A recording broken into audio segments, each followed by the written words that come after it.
Very good evening to everyone present here. We are student of Masters in Social Work from MIT University, Noida. Today, on behalf of Changemaker Foundation, we are here to have a dialogue on SDG number 6 and 13, that is clean water and sanitation and climate action.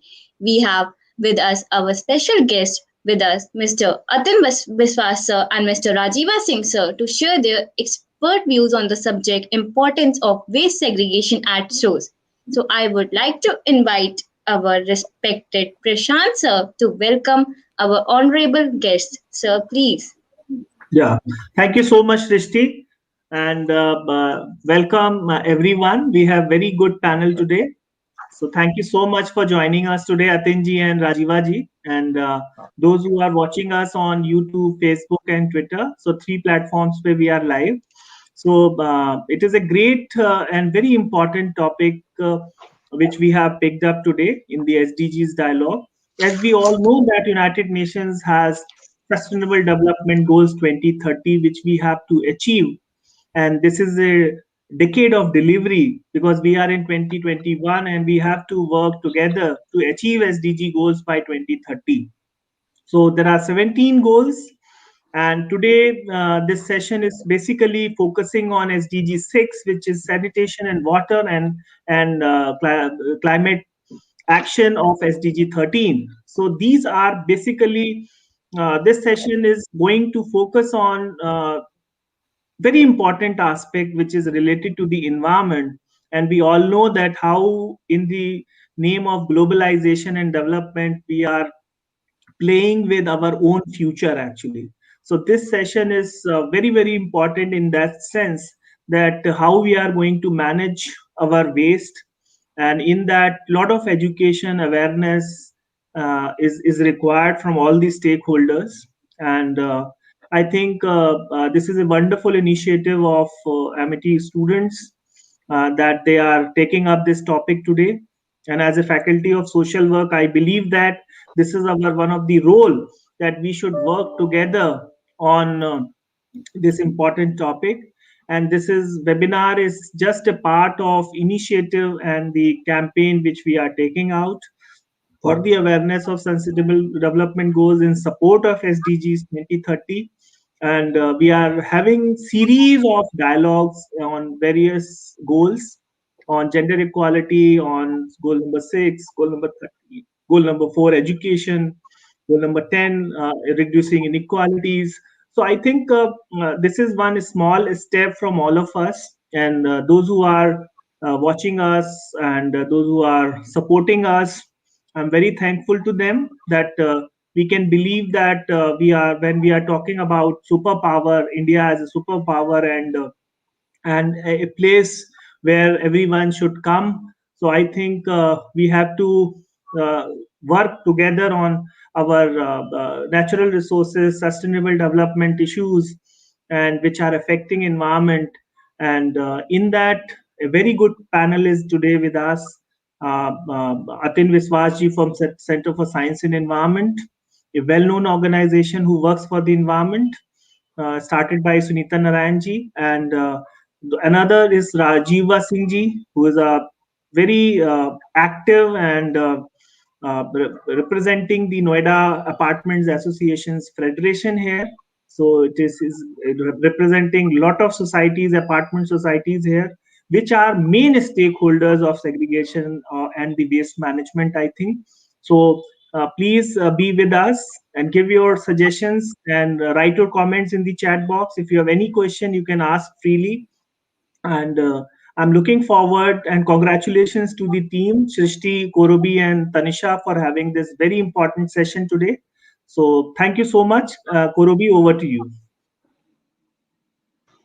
Uh, mm, Atin Biswas sir is a postgraduate in social work from Vishwa Bharati University, Shantiniketan, West Bengal. Sir has 23 years of domain experience in governments, water, sanitation, and waste management. He has worked with grassroots level NGOs for about 5 years at the beginning of his career in Odisha, Bihar, and West Bengal. He has also spent 11 years with Government of West Bengal in reforms of rural governance. Atin Atin sir has spent 5 years working with World Bank Water Global Practices for South Asia. He has led large-scale institution building and system development programs around governance, wash, and waste management in as many as 11 states in India and various countries in South Asia and Africa. Sir is currently working with Center for Science and Environment as a program director for municipal solid waste management. Now I would request Atim Biswas sir to give his expert views on importance of waste segregation at source. Sir, please. Thank you so much, Srishti, and thank you, Prasant sir. Thank you, Rajeeva ji. It's really an honor to share a platform with all of you. The issue that we have today to discuss is probably it's a global challenge, and very rightly so, is because it is featuring in the Sustainable Development Goal, which basically brings forth the global challenges that we need to deal with. It is transboundary issue, so it is not the responsibility is not lying with any specific country, but we need to work together. We need to collaborate so that we can deal with this challenge collectively for a better tomorrow. Um, just to put things in perspective, I'm basically a practitioner by profession, so I wouldn't be talking much about the theoretical aspect of source segregation. We all know why source segregation is important, or what segregation is. I would rather draw your attention, and all the colleagues who are probably joining us in the platforms where it is being live streamed, to the big picture. Where do we stand in terms of source segregation and how it is affecting? How big is the challenge? So just to facilitate the discussion, I have prepared few slides, and I hope you all find it relevant. So I'm going to share my screen now, and please let me know if my screen is visible to all of you.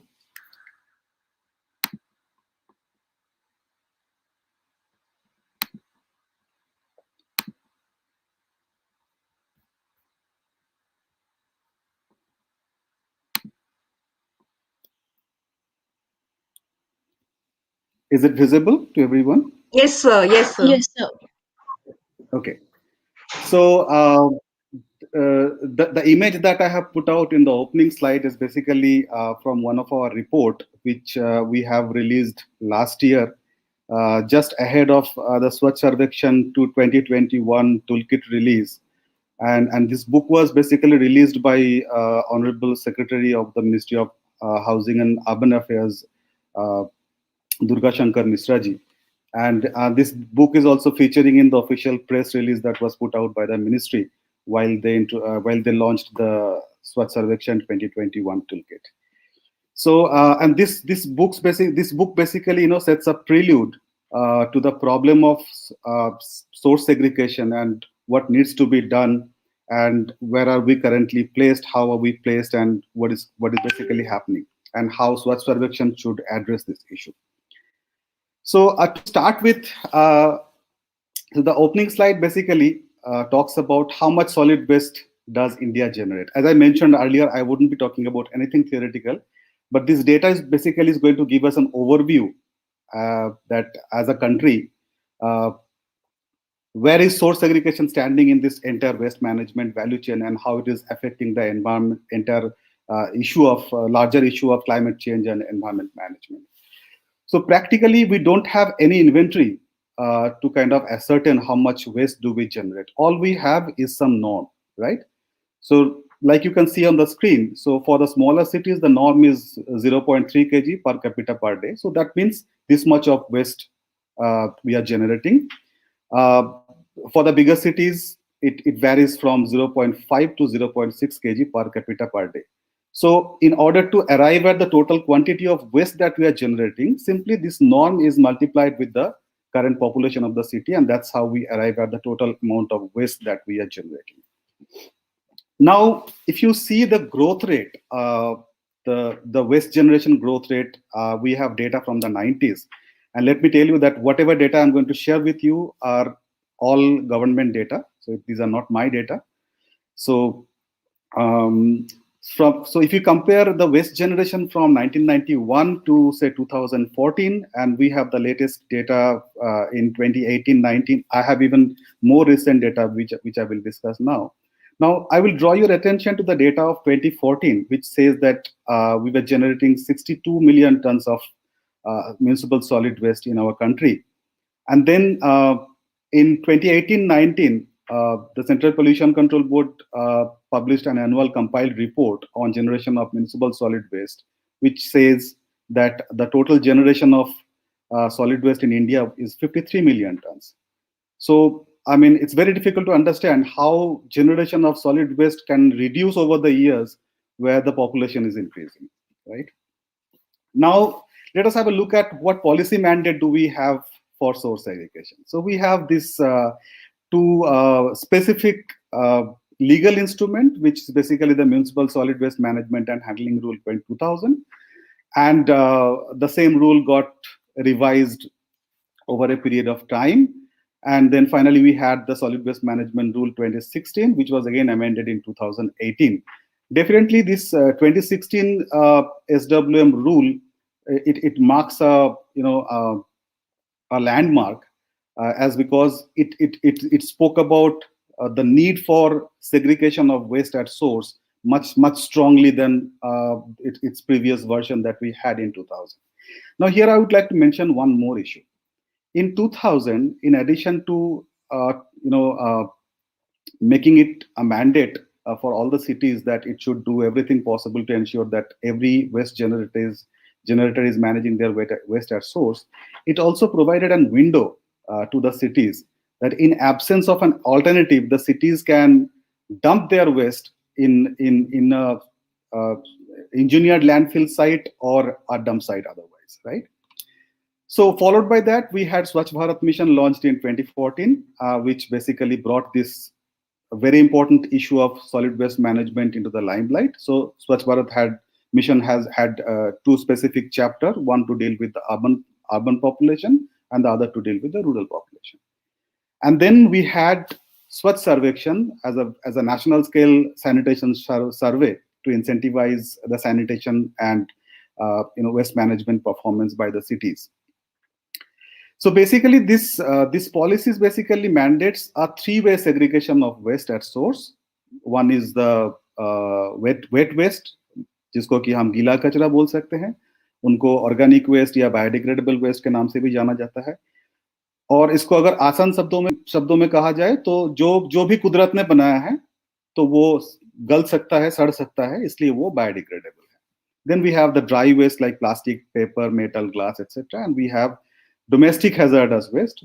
तो domestic hazardous waste में भी उसका दो अलग अलग उसका हिस्सा है. एक होता है सैनिटरी वेस्ट, जैसे baby diapers, sanitary pads, used medicine, syringes, जो कि एक तरह से देखा जाए तो बायोमेडिकल वेस्ट भी है. मैं उस पर ज्यादा डिटेल में नहीं जा रहा हूँ.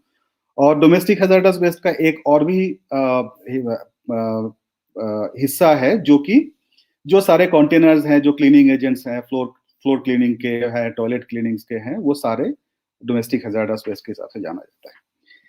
तो अभी देखते हैं कि कितना वेस्ट हम लोग जनरेट कर रहे हैं. तो ये जो स्क्रीन के जो लेफ्ट साइड में आपको दिख रहा है, ये कल का डेटा है जो मैंने मिनिस्ट्री ऑफ अर्बन अफेयर्स का वेबसाइट से लिया है. तो कल का डेटा जो है 25 फरवरी का डेटा, कि हमारा टोटल वेस्ट जनरेशन जो है पूरे देश में वो है 1,40,600 टन पर डे. और जिसमें से वेस्ट प्रोसेस्ड जो है वो है 95,693 ton per day. 100% door-to-door waste collection is a different data altogether, so I'm not going into that.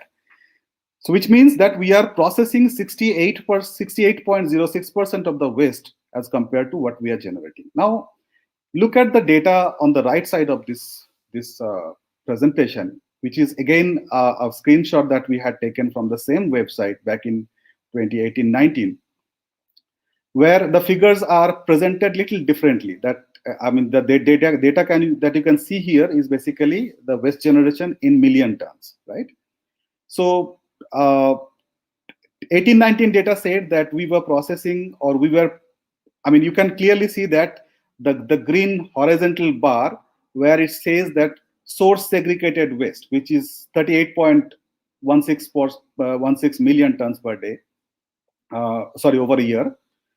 And then for some reason, this pattern or this style of putting the dashboard has been changed to waste process. So from waste process, it's very difficult to pick up whether it is talking about segregation, or whether it is talking about recycling, or whether it is talking about reuse, or it is a combination of everything together. And then I would also like to mention that this data does not include the 250,000 panchayats that we have in our country. So this data is only the data from the urban population of the country. Now let's have a look at the composition of waste in India. So half of the waste is organic waste. And then we have 6% plastics, metal, a smaller fraction of glass, and this 33% others are mostly comprised of drain seals, sludges, so mostly the inert materials, जिनका कुछ नहीं हो सकता. तो इसमें एक चीज मैं कहना चाहूंगा, ये जो कंपोजिशन का जो स्टडी होता है, या कंपोजिशन जब भी हम करते हैं कि टोटल वेस्ट में कितना करके ऑर्गेनिक और ड्राई फ्रैक्शन है, या अलग फ्रैक्शन, दूसरे जो फ्रैक्शन है वो कितने करके हैं, ये हमेशा किया जाता है डंप साइट पे. और क्योंकि ये डंप साइट पे किया जाता है, तो ये हमेशा से गलत ही होता है, क्योंकि बहुत सारे वेस्ट ऐसे हैं जिनका मार्केट में वैल्यू है, जो बेचा जा सकता है, जिन पर कि खास करके जो हमारे रैक पिकर्स हैं, कबाड़ी वालाज हैं, तो वो वेस्ट को उससे पहले ही कलेक्ट कर लेते हैं, तो वो डंप साइट तक पहुंचता ही नहीं है. इसके लिए जो कंपोजिशन का डेटा हमें यहाँ पे दिख रहा है, वो बहुत ज्यादा रिलायबल है नहीं. और इसका और भी एक कारण है, क्योंकि ये डंप साइट पे किया जाता है, तो वहां तक पहुंचने से पहले एक तो वेस्ट मिक्स हो जाता है, तो उसका जो एट्रीब्यूट्स है वो कंप्रोमाइज हो जाता है. तो ये स्टडी जो है, ये आइडियली सोर्स पे करना चाहिए, जो कि हम नहीं कर पाते हैं. एक ही स्टडी हम लोगों ने करा था, जो निरी के द्वारा किया गया था 2005 में. उसका अभी आज के डेट में 16 साल बाद उसका बहुत ज्यादा रिलेवेंस है नहीं. तो ये स्टेट ऑफ अफेयर्स है आज के डेट में, that the composition of waste that we study is basically carried out. It's called the method is called the quarter time method, where 1 ton of waste is basically picked up, and then it is further sorted to kind of find out what fraction is available in what percentage. Now I'll just go back to this slide where it says 68.06% of the total waste is getting processed. If this had to be true, then I would like to draw your attention to this pie chart, which was put out by a World Bank report back in 2018, which says that 77% of the MSW or municipal solid waste are dumped openly, right? And then we have, according to the Central Pollution Control Board data, we have 3,159 dump sites. The actual number is much more, as we have learned from the ground, where in 2019, 23.35 million tons of waste has been dumped, right? And we all live in Delhi NCR region. So we have 3 of them in our own city. They are mountains, Okla, Ghazipur, and Valsaba. And we all know that these dump sites are practically a pollution hub. And as cities expanded over a period of decades, so these dump sites were earlier outside the city limit, but now they are practically inside the city limit, and they are practically surrounded by densely populated residential area. As a result of which, now people have started protesting. Number of cases has been filed in the National Green Tribunal. So in 2018, the National Green Tribunal has passed an order that all the dump sites has to be cleared to reclaim the land. So earlier there was 2 options. One is biocapping, other is biomining. But biomining is उसको बस खोद के निकालना है, और उसमें से जो भी कुछ निकल के आता है उसको बाद में ट्रीट करना है, which is very difficult. अभी मैं आपको एक और चीज दिखाना चाहूंगा.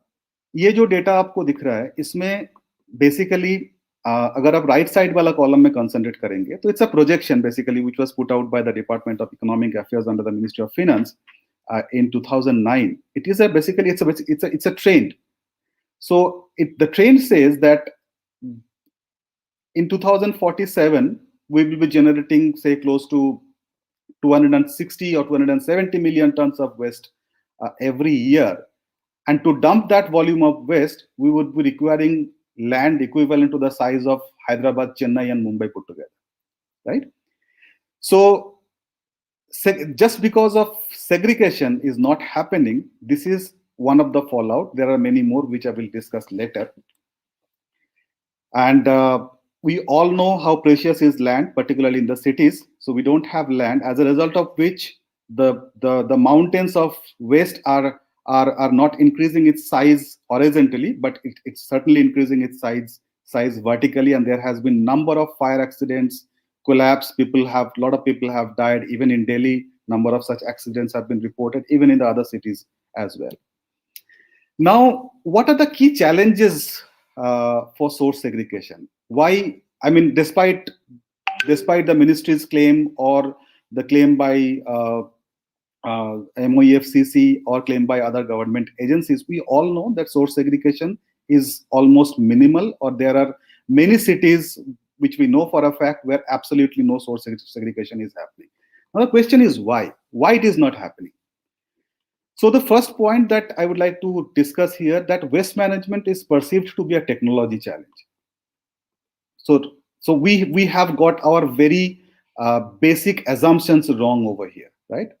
And then poor inventorization of municipal solid waste. We don't really know how much are we generating, and the value chain is not receptive to deal with segregated waste, which means कि अगर हम घर में segregation करते भी हैं, तो जो डोर स्टेप में जो मेरा कचरा उठाने के लिए जो आ रहा है म्यूनिसिपैलिटी से या अदरवाइज, वो या तो उसी को वहीं पे मिक्स कर देता है, या फिर जो व्हीकल वो लेके आया है उस पे कंपार्टमेंट्स नहीं है उसको अलग अलग करके स्टोर करने के लिए. अगर वहां पे कंपार्टमेंट्स है भी तो वो जाके जो प्राइमरी ट्रांसफर स्टेशन है या फिर डंप साइट है वहां पे जाके मिक्स हो जाता है. तो यहाँ पे इशू ये है कि अगर सेग्रीगेशन कहीं पर हो भी रहा है तो वो बाकी का जो सिस्टम है, जो टोटल इंफ्रास्ट्रक्चर है, जो वेस्ट ऑपरेशन जो है, वो उस हिसाब से बना नहीं है कि वो सेग्रीगेटेड वेस्ट को सही तरह से वो हैंडल कर पाए. और जैसा कि 2016 का जो MSW रूल है, उन्होंने काफी ज्यादा फोकस करा था इस इश्यू पे कि the waste management should be done following this principle of 3R, which is reduce, reuse and recycle. Now this principle basically talks about engaging with people, engaging with generator. If you have to reduce the waste, how do you reduce it? So it is about educating people to be a very responsible consumer and bring less waste at home, and that thereby end up producing less waste, so that the burden of management becomes lesser automatically. And even if they can't say reduce it at source, we can certainly find out ways how can we reuse it. And when reduce or reuse is not possible, only then the concept of recycle basically kicks in. And obviously there is very heavy focus on visual cleanliness. So I'll come back to this, like to substantiate this argument that that this city is basically, and it is very well devised mechanism that we have in place, especially in Swachh Survekshan, because it is a nationwide survey which is basically carried out to incentivize cities. And there is definitely dearth of initiative to engage with the waste generators for behavior change campaign. And there is absence of effort to incentivize source segregation, and very weak enforcement of the legal instrument, whether it is a bulk waste generator or commercial establishment or even individual generator. And there is definitely a lack of initiative to partner with the non-governmental organization or the community-based organization, recognizing the social element, and waste management is a shared responsibility. So basically, I mean, if I am based on my experience, this is what I have learned, that these are the key challenges why source segregation is such a poor state even today. Now, let me talk a little bit about Swachh Survekshan, because it has been in limelight ever since Government of India has introduced it. So this graph basically talks about a little bit of its genesis. So it started in 2016 with 73 cities, and and that year basically it received feedback from about 1 lakh citizens. And last year, which is 2020, we had roughly 4,200 cities participating in this survey, which is a humongous number, and we must appreciate that implementing such a large scale survey in all these cities is a huge challenge. And in 2020 also, it received 1 crore 87 lakh citizens feedback, which is again a landmark in itself. Now, basically, Swachh Survekshan is carried out in 4 different pillars. So if I focus your attention to the pillars, so first we have the service level progress, and second is certification. So these 2 pillars are basically assessed based on the data that the ministry is receiving from the cities, based on their performance. And the other 2, that citizens feedback and direct observations, are mostly either observation based or perception based, right? So the actual scenario are basically getting reflected. And the other thing that I would like to put out over here, that neither the city nor the ministry discloses the findings or the data that they are receiving from the cities in public domain. You won't find it anywhere, right? So in 2021, the methodology has got changed a little. So the direct observation has been diluted with service level progress and citizens feedback. Now I'll talk about the results, right? So you can see this is the average score, national average score obtained by the cities in all these 4 pillars. So I would specifically draw your attention in the first 4 pillars, first 4 bars. That is basically, the blue one is basically talking about the cities with less than 1 lakh population, and the orange one is talking about the cities with more than 1 lakh population. This is how it is designed, the toolkit and the methodology of Swachh Survekshan. So as you can see that in service level progress, basically here the city's capacity to assess like how much waste they are processing, what is their capacity to process dry waste, wet waste, or inerts, or construction and demolition waste. And you can see that the national average in service level progress is just 16, or say 16.92 out of 100. For the cities with more than 1 lakh population, it is little higher. It is around 31.38. For certification, like I would like to repeat here, that these data are based on the data that is submitted by the cities themselves. On the basis of that, these scores are basically, given to the cities. So you can clearly see that it is extremely poor in service level progress and certification. The performance of the cities at the national scale is very poor. Now, if you compare that to the score obtained by the cities in direct observation and citizen feedback, is substantially higher, just because it is either observation based or perception based, and it mostly talks about the visual cleanliness. So I'll give you an example. Like if the city, there are a series of questions in the Swachh Survekshan toolkit. So if you're asking a city like, what is your waste management? What is your current rate of source segregation? So for that question, there is 100 marks. So based on the level of segregation that the city is currently practicing, the city is scored accordingly, right? So that is the city's overall capacity to deal with source segregation. And then there's a question in citizens' feedback, that how do you find the overall cleanliness of the city? Now that question has 240 marks. Now you can I leave the judgment with all of you to compare that which section should have given more score or more weightage or more allocation in terms of performance of the cities to manage their waste more efficiently.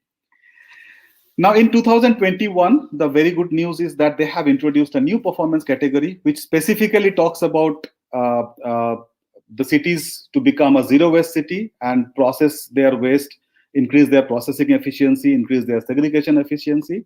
So this new performance category is called the Prerak Daur Samman, which is an independent performance category, which means that it has nothing to do with the scores. It is completely independent. So imagine Indore was number 1 in the last Swachh Survekshan ranking. So Indore can continue to be number 1 in the ranking without performing without performing that good in this particular segment, right? So I am not sure how this introduction of this, I mean, this is definitely a good value addition, but I'm not sure how much buy-in it is going to secure going forward. So the SS 2021 is currently being rolled out, and we have to wait for the result for few more months, and then definitely we'll come back and do the analysis, like how did it help to trigger source segregation as compared to what it is today. So how the unsegregated value chain, so I have named it a little it could be a little gimmick. It could appear like that, but I kept it that way only. So the red circle right on the top of this the circle, this diagram, is basically where minimal or no source segregation is happening. Now, what is the chain reaction? What is happening because of absence of source segregation? So just because there is minimal or no source segregation, it is affecting the treatment and processing, because you can't process or treat mixed waste, right? So it has to be either dumped, or there are some new technologies available where using some heavy machineries, you could separate the plastic, the dry fraction and the waste fraction, but it is still contaminated with each other. Then, so as a result of absence of segregation, it is either centralized treatment. I don't call it treatment, but it is rather centralized dumping. And then it is very heavy or very high on operational cost, especially the transportation, because usually the dump sites are outside the city limit. So the average distance that each vehicle has to travel to transport the waste the daily basis is varies from 15 to 30 kilometers, right? So it's very high on transporters, because it is mixed waste and it has to be transported and dumped in the dump site. And just because of there is no segregation, there is very meager resource recovery. So by resource recovery means that you can recover resources from waste, and this is why we basically call the waste as wealth. Could be a source of waste. Waste could be a source of wealth, but waste could be a source of wealth only when it is segregated. So, for example, if you segregate dry and wet waste, so you can treat the wet waste to convert into a compost, definitely a quality compost, and you can also convert it to you can also do gasification, like you can also do biomethanation of the organic waste. And the dry waste you can further segregate it at the material recovery facility to fetch whatever valuable you can fetch, like the plastics, the glass, the metal, the paper, and there's a very good market of it. And then you can earn a substantial amount of revenue from selling those compost, or selling those biogas, or selling the dry fraction of the waste to the recyclers. And just because there is very little segregation, the value chain for revenue generation is also very weak, because I'm not talking about the user charge, because user charge is something that the city is entitled to collect even when the households or the waste generators are giving mixed waste. But definitely there is very little collection or very little revenue generation happening from the resource recovery part. And the other big issue is that the concessionaire agreement. So a concessionaire is an agency who is usually hired by the cities to do the waste collection, or sometimes it is an end-to-end contract. So the concessionaire or the agency who is hired by the cities is responsible for collecting the waste, treat it, or dump it. So it's basically an end-to-end contract. But this contract is signed based on a tipping fee, which means that the more waste that the concessionaire collects, that the more money he gets, right? So the concessionaire agreements are not based on the segregated quantity of waste, but the total volume of waste. So even if the waste is mixed, for the concessionaire, it does not make any difference. And again, the waste management is perceived to be a technology problem, like I mentioned earlier, and there is very little, very inadequate focus on behavior change. So we didn't really learn our lesson from the success that we have from Swachh Bharat mission, where basically it has been leveled as the largest ever social sector campaign to change human behavior, so that so that sanitation becomes integral part of their life. Now, what could be a roadmap for a sustainable waste management system? It's definitely just the opposite to what the previous slide has shown us. So we have to ensure 100% source segregation. So source segregation has to be a non-negotiable condition to any waste management system, whether it is being governed by a city or a panchayat or any other institution. So if source segregation is happening, then definitely it will trigger the treatment and the processing efficiency. So we will get to treat the wet waste separately and the dry waste separately. So by treating the dry waste means the cities usually set up material recovery facility where all the dry waste are brought and they are sorted further at the secondary level to separate out all the dry fractions of waste. And from there, it is sent directly to the recycler. So if segregation is happening, there is no need to transport the entire volume of waste to the dump sites. So that's how you can substantially reduce your cost of transportation. And the third option is to adopt decentralized treatment. So we have many good examples in our own country where the cities have done wonderful work in decentralized management of solid waste. So once this dry waste and wet waste is managed very efficiently, we are only left with inerts, or which are basically either silts or road sweeping dust, which are non-hazardous and non-reactive, which can be safely transported to dump sites for sanitary landfilling, which is usually not more than 10% of the total volume of waste. So even if you dump inerts and non-hazardous and non-reactive waste in the dump sites, so the dump sites are not emitting greenhouse gases. They are not causing, they are not releasing toxic leachate to our air and our ground to pollute the groundwater. The other issue is that we need to integrate the informal sector in the waste management value chain. So हमारे शहरों में बहुत सारे लोग जो हैं जिनको हम कबाड़ी वाला बोलते हैं, जो कि मतलब कंसिस्टेंटली रिलीजियसली एक ही टाइम पे अपने अपने मोहल्ले में आते हैं एक बड़ा सा थैला लेके और हमारे घर से कचरा उठाते हैं, फिर उन कचरों में से जो उनको चाहिए जिनको बेच सकते वो 2 पैसा कमा सकता है वो करते हैं। लेकिन इनको अभी तक हम लोगों ने जो हमारा formal waste management value chain है उसमें शामिल करने के लिए अभी हम लोगों ने बहुत ज्यादा कुछ करा नहीं है। लेकिन खुशी की बात यह है कि अभी स्वच्छ सर्वेक्षण भी इन लोगों को शामिल करने के बारे में बहुत कुछ बातें कर रहा है। लेकिन इसके लिए हमें स्ट्रॉन्ग पॉलिसीज चाहिए, जो जिस पर काम अभी शुरू हुआ है, तो आगे जाके देखना पड़ेगा कि कहां तक हम इन लोगों को शामिल कर सकते हैं। The next issue is to reduce OPEX on transportation. Like I mentioned, if source segregation is happening, then the transportation cost will be automatically reduced. Here, I would like to cite an example of a city in Kerala, their state capital in Trivandrum. So they have adopted this decentralized system. Source segregation is happening at a very large scale. A lot of other things are also happening, like people are practicing home composting, as a result of which the quantity of waste is getting reduced at source. And they have reduced the operational cost on transportation up to 75%.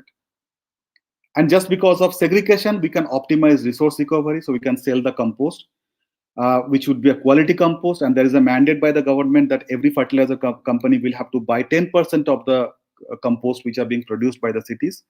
But just because the quality of compost which are currently produced by the city is so poor, it hardly gets a buyer. So again, the compost is something that basically gets dumped right next to the facility where it is produced. And definitely, if source segregation is happening, it will strengthen revenue generation. And we need to redesign the concessional agreement, the contract, basically on the basis of which we are hiring agencies to manage our waste. So this contract has to be redesigned so that the concessionaire gets paid based on the segregated waste or the processed waste. And we need to adopt inclusive approach to waste management following the principle of 3R. And this is exactly where the role of the social work professional or the social science professional is very, very strong. I will talk about that. And the last issue here is to adopt, I'm sorry, there's a typing mistake. We have to adopt a 360-degree communication campaign to engage with all the waste generator, be it an individual generator or an institutional generator, to ensure that so wastes are segregated at the source. So it has to be a balanced approach of engaging with the city with the appropriate communication product, and there has to be enforcement by the cities with the help of the available legal instrument, so that despite a communication drive or a behavior communication change drive, there could be people who are still not practicing source segregation. So in that case, we have to hold them accountable. We have to penalize them, so that it sends out a message to people who are not practicing it. Now, I'd like to talk about a little bit about some global experience. So you can see it's a comparative scenario between United States, the European Union countries, and Sweden. So Sweden happens to be a global champion of waste management who recycles or reuses or treats 99% of the waste that they generate, right? So you can see that the fourth bar from the left, where it talks about landfill, basically Sweden is not featuring here, because in Sweden there is no landfill today. They have eliminated the concept of landfill completely out of the picture, just by strengthening segregation and managing the segregated form of waste in some way, some form or the other. And if you look at how Sweden has achieved it, so they had practically started everything from the 90s. So they started in 90s, and say, according to the latest report, in 2018, the last landfill site in Sweden was closed.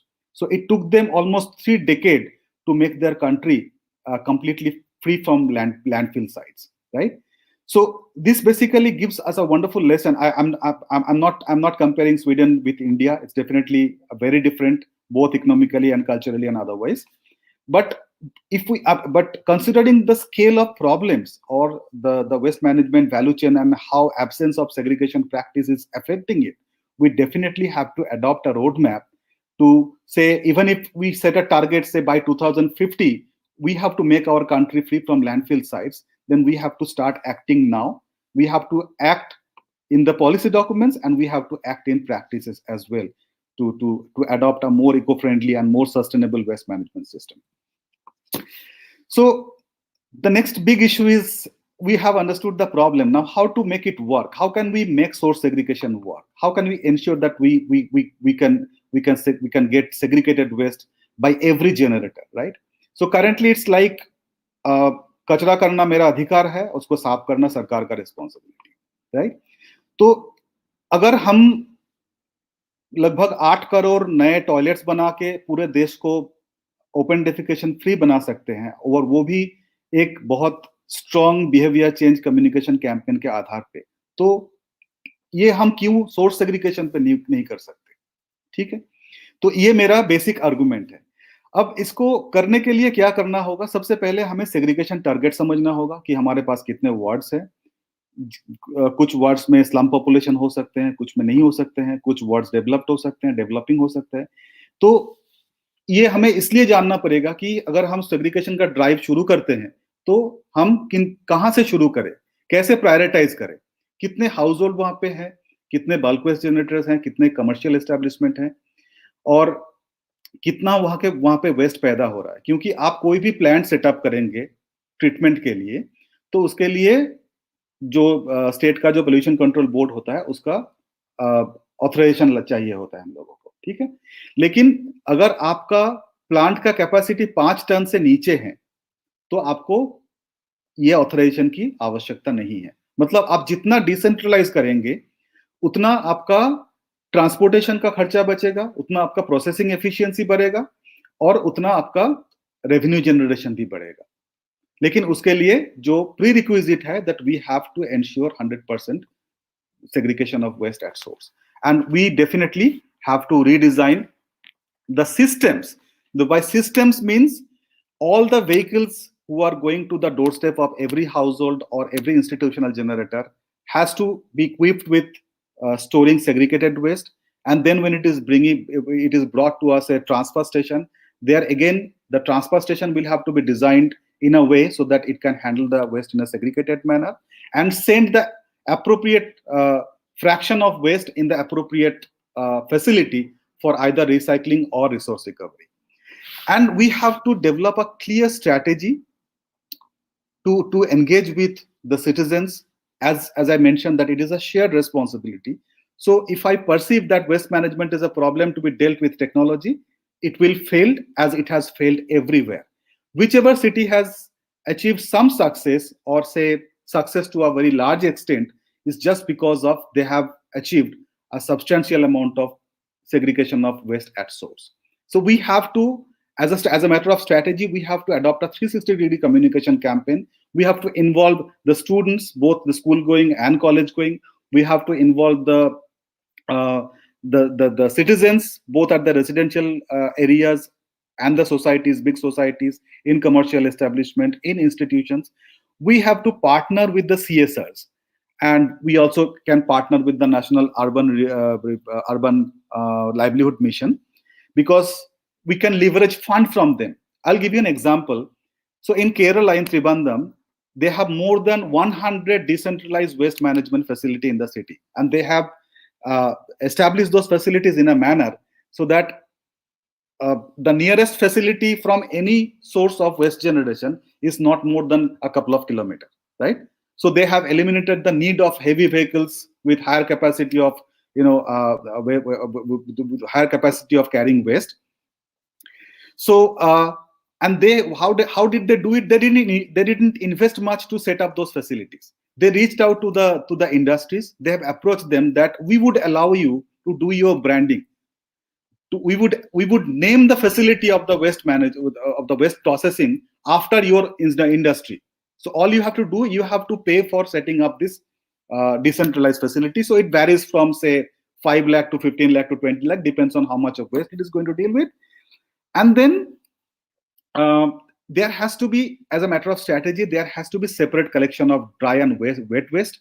There are many cities who have designated days for collection of dry waste. So wet waste is something that you have to collect every day, because nobody is going to store wet waste at their home.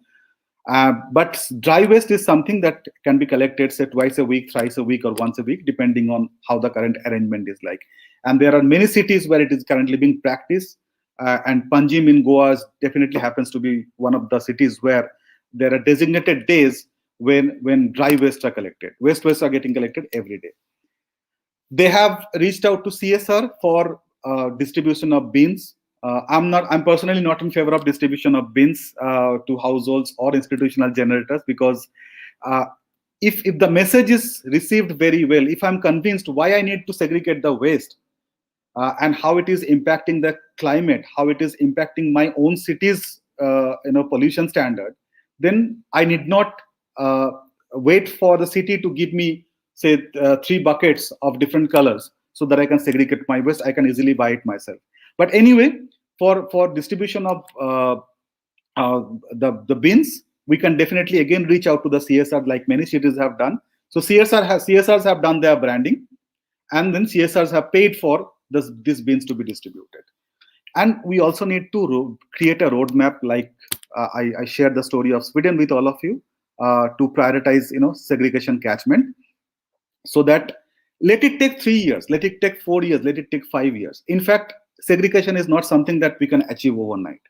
So we have to reach every household, every generator, every society, every commercial establishment, every institution, to help them understand why segregation is essential. And if we can reach them with the right instrument, it is possible, like many cities have made it possible already. And we also need to adopt a roadmap with specific activity and timeline for capacity building, for content development, for communication drive, for monitoring framework, and overall the institutional mechanism. Because even if you have wonderful communication tool, good people on the ground for the BCC drive, you still need to have a strong institution right on the top to drive the whole initiative to achieve what it intends to achieve. So here I would like to talk a little bit about waste management and social work profession, as because I believe that this wonderful webinar is being organized by a forum of the students called the Changemakers Foundation. I would like to learn more about what they do so that we can collaborate even in the future. So waste management is much more a behavioral, cultural, and social problem than it is to be dealt by the technology. It is better for us the sooner we realize it and the sooner we start acting upon this.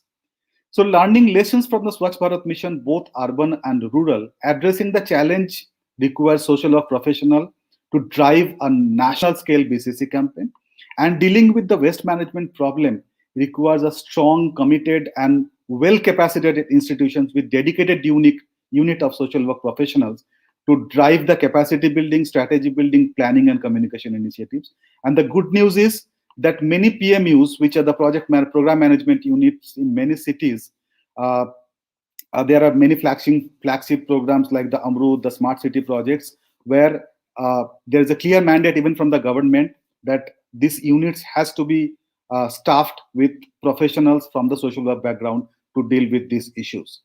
And any SWM planning would be incomplete without the human factor and the social elements, which is currently missing to a large extent, as it is perceived to be a problem to be dealt with technology.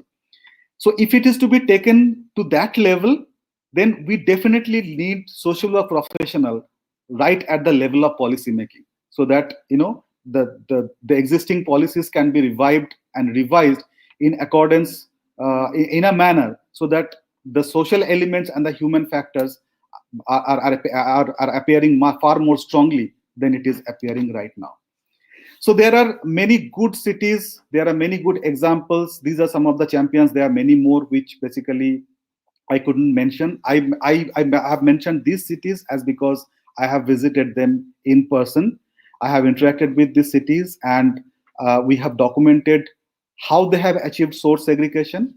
And you all may like to go through. These are some of the reports that we have published very, very recently, just in a span of last 9 to 12 months.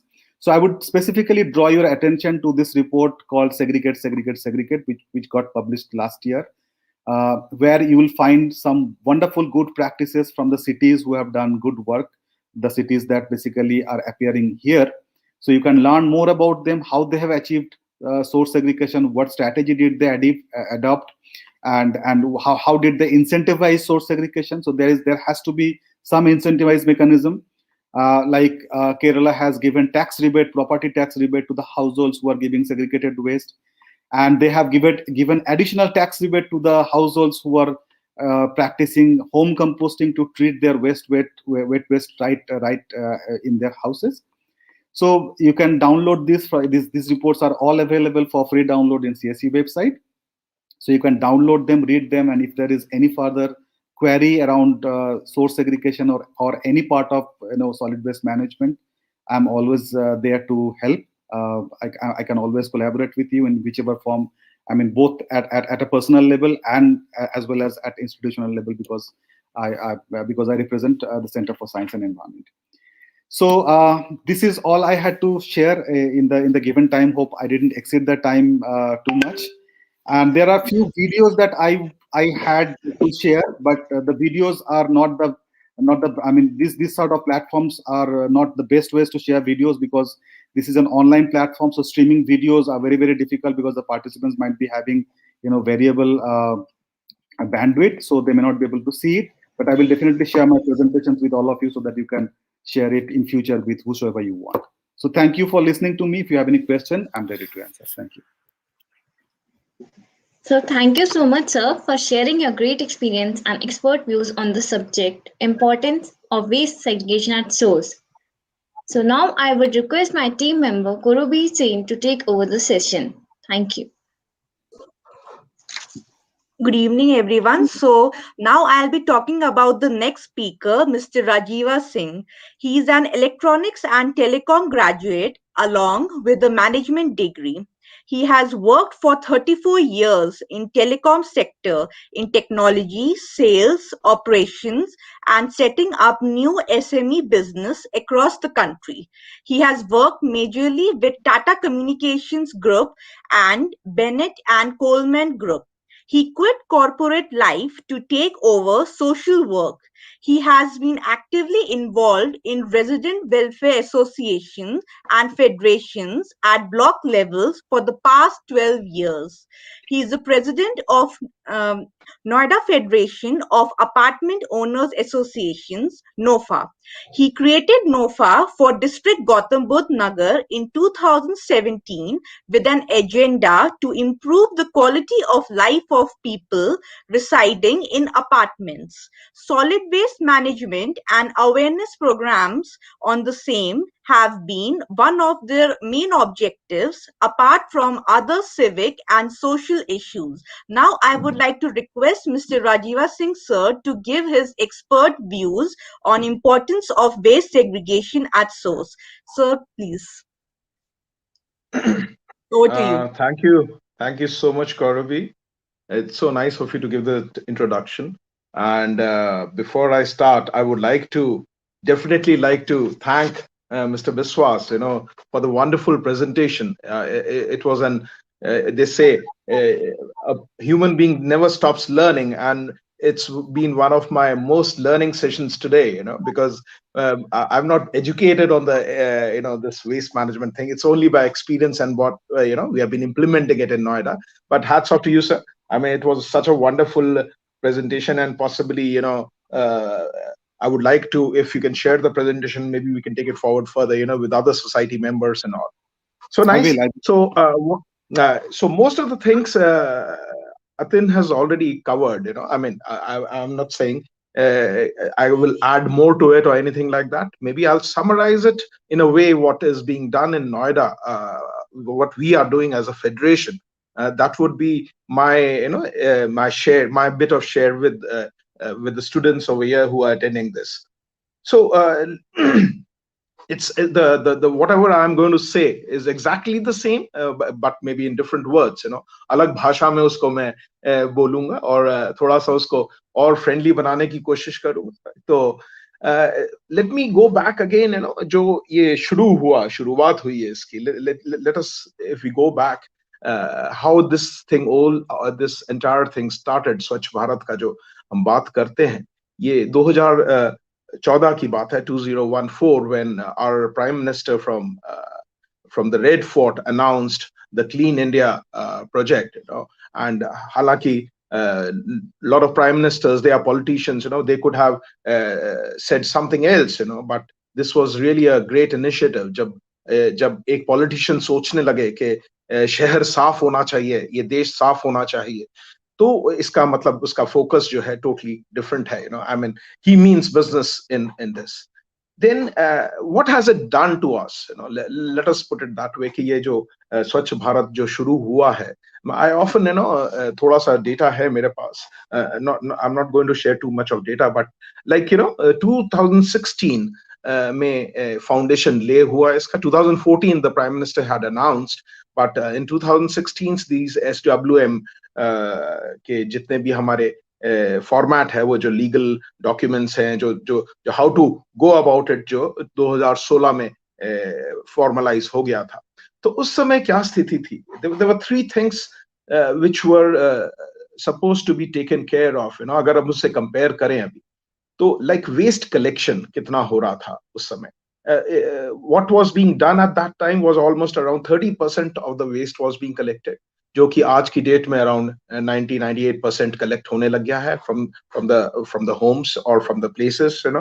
एक था ये सब 4 या 5 साल में जो हुआ है, last 4 to 5 years में हुआ है, जो solid waste processing जो था, भाई जो भी आपका इकट्ठा हो रहा है waste, उसको process, तो 18% उस समय, तो 2016 में 18% के करीब हो रहा था, which is now almost reaching around 65%. और जहां तक segregation की जो बात है, segregation was almost unknown in 2016.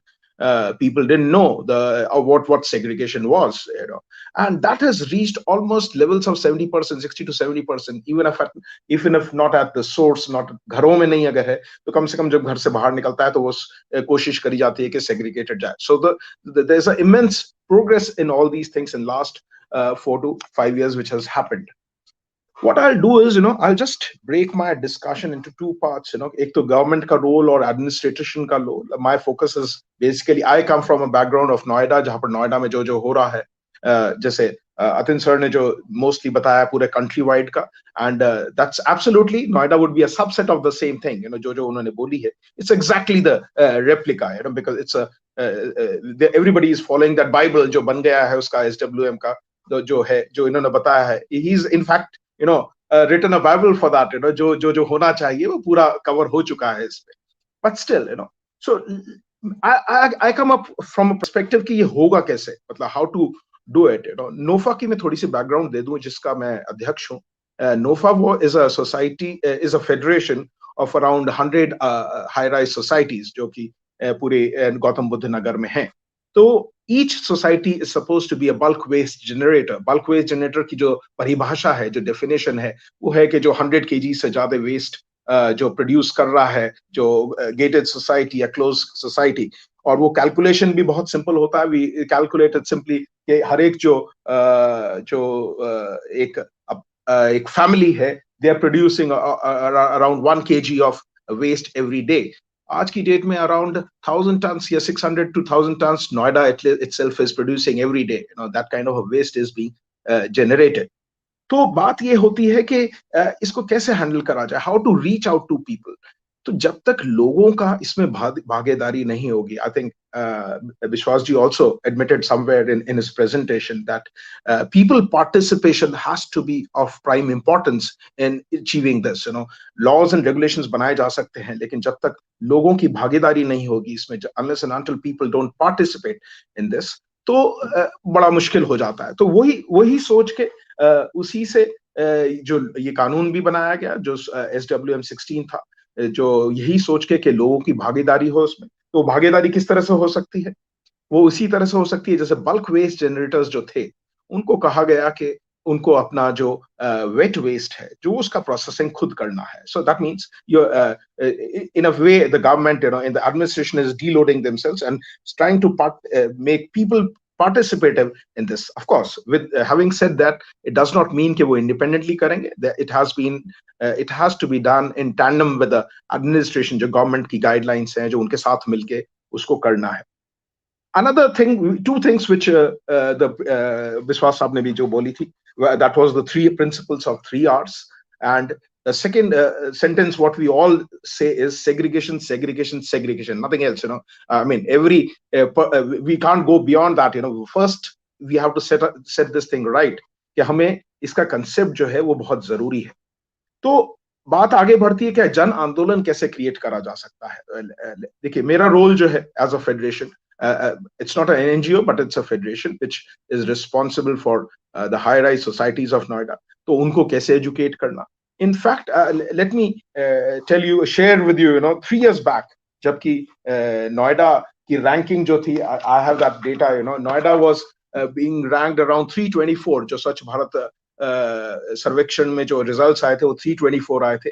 उसके अगले साल अराउंड 150 था, और जो लास्ट ईयर था वो 25 था. So the progress has been substantial, the graph has been going up.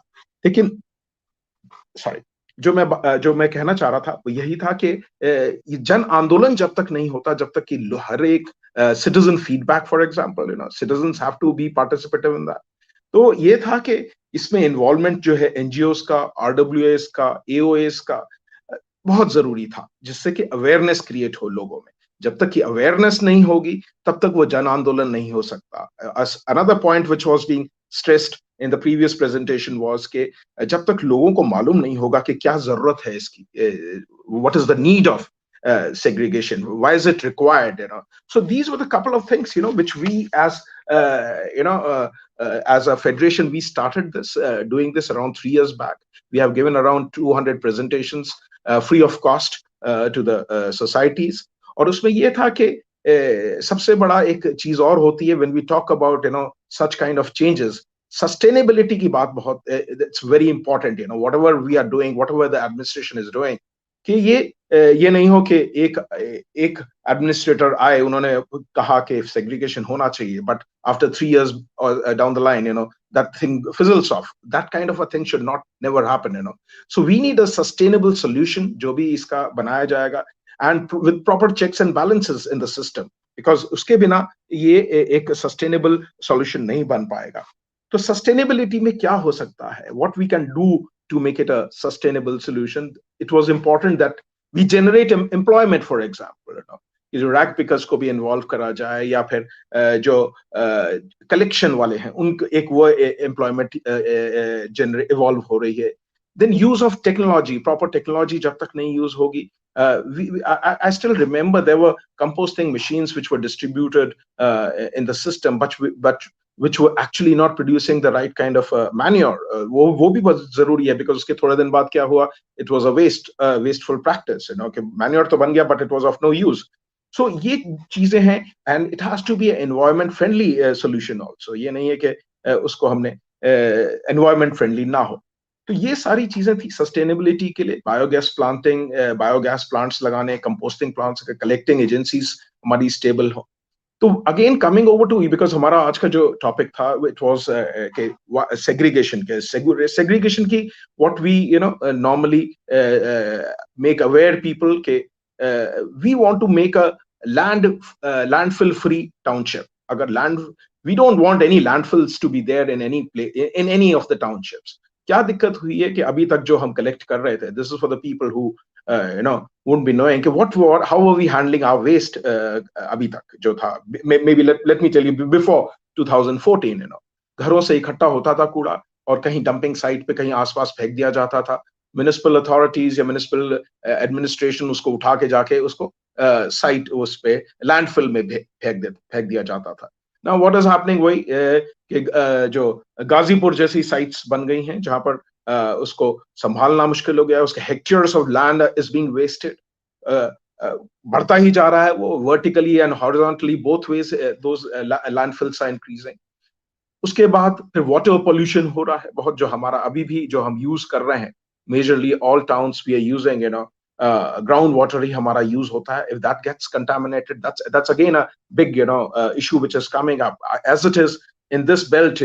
Every year we find 5 feet of water going down. Water table भी हमारा रिसीड होता जा रहा है और ऊपर से अगर पॉल्यूट भी हो गया तो यू कैन वेल इमेजिन कि सस्टेनेबिलिटी कहाँ जाएगी. Survival would be difficult. I mean, it's a very serious issue. अगर आज भी नहीं सोचा गया इसके बारे में कि अगर लैंडफिल्स को रिमूव करना है, फिर गंदगी कितनी फैल रही है उससे, स्मेल हजार्ड्स, और ऊपर से फिर उसको जला दिया जाता है तो वो एनवायरमेंट का people would be aware कि Noida, Greater Noida and this NCR has been the most polluted cities of the world. And of course, I'm not saying just because of the garbage being burnt, it is there are other factors also, but this is also a key factor. जो landfills को, पहाड़ियों को जो जलाया जा रहा है और उसमें as rightly said, there have been accidents, there have been deaths. और ये बहुत जरूरी लोगों को ये समझना है कि एक बार अगर वेस्ट जो है मिक्स हो गया तो it is very difficult to उसका कुछ नहीं हो सकता. But it is a total waste. अगर उसमें हजार्डस वेस्ट या कुछ मिला दिया गया है तो we don't have a technology at the moment जो कि उसे हम अलग करके उसे यूज कर सकें. So it is important that what we need to do is के सेग्रीगेशन जो है बहुत ही at source, it is so much important कि उसके बिना गुजारा नहीं है इस समय. Again, coming over again, there are new developments which are happening in the last 1 year. Pandemic की वजह से कोविड वेस्ट का भी एक नया वो एक आया है जो कि हमें बड़ा मुश्किल हो रहा है उसका. I don't know whether administrations अभी उसके लिए प्रिपेयर्ड भी थे कि नहीं. लास्ट मिनट तक, I mean last couple of months तक, I remember it was still a challenge. Thankfully, in this region, the COVID cases have gone down. The quarantine and home isolations have reduced. But again, अगर ये COVID waste is again a very very important to handle, how to handle COVID waste. अगर उसको mix कर दिया गया, it is hazardous for people who are handling it. जो कि आपका वेस्ट कलेक्ट कर रहा है और कलेक्ट करके ले जा रहा है, अगर वो हैंडल कर रहा है, वो मास्क जो हैं आपके या ग्लव्स हैं या वो जो पीपीटी किट्स होते हैं, अगर उसको डिस्पोज ऑफ प्रॉपर्ली नहीं करा गया तो that another waste which has developed. We have been talking about okay, wet waste, dry waste and hazardous waste, but there are medical waste involved, construction, demolition waste जो है बिल्कुल we have already listened to in our previous presentation on that. तो ये एक बहुत जरूरी है कि ये इस चीज पे भी ध्यान दिया जाए जो नए तरह के हमारे वेस्ट वो हो रहे हैं. हालांकि आई थिंक अभी इसमें कंट्रोल आ रहा है धीरे धीरे. Then coming over to recognition is very important. I'm just picking up topics which could be helpful for current discussion. Was के जैसे सफाई कर्मचारी हैं, आज तक सफाई कर्मचारियों को कभी भी ध्यान नहीं दिया गया, but they doing a tremendous job. I mean बहुत बढ़िया उनके लिए अभी we have started recognizing them also. और ये है कि उनको encouragement दिया जा रहा है कि they're part of the society. And सबसे बड़ी चीज है competitions system में करी जा रही. Somebody asked me, are these rankings important? ये जो हम ranking की बात करते हैं, I say they are important tool. Basically तो हमें behavioral changes लाने हैं. हमें behavioral changes जब तक नहीं आएंगे, तब तक ये बड़ा मुश्किल है, it becomes a challenge, you know, but once the behavioral changes are there, then it becomes a sustainable and a permanent change. तो वो जो हम बोलते हैं जो रैंकिंग है, yes, ranking I believe Indore जैसे इंदौर last 3-4 years से they have been doing a wonderful job. But I am not saying कि दूसरी जगह पे नहीं हो रहा है, बहुत सी मेहनत करी जा रही है, परिश्रम करा जा रहा है, लाया जा रहा है, and maybe what suits to Indore doesn't suit to other cities. You need to find innovative ideas. अपने सिटी में जो बेस्ट सूटेड होते हैं उस तरह के हमें आइडियाज करने पड़ेंगे. Now, coming over to the role of citizens, we would be talking about हम लोग को क्या करना चाहिए. We talk about lot कि government क्या करती है हमारे लिए.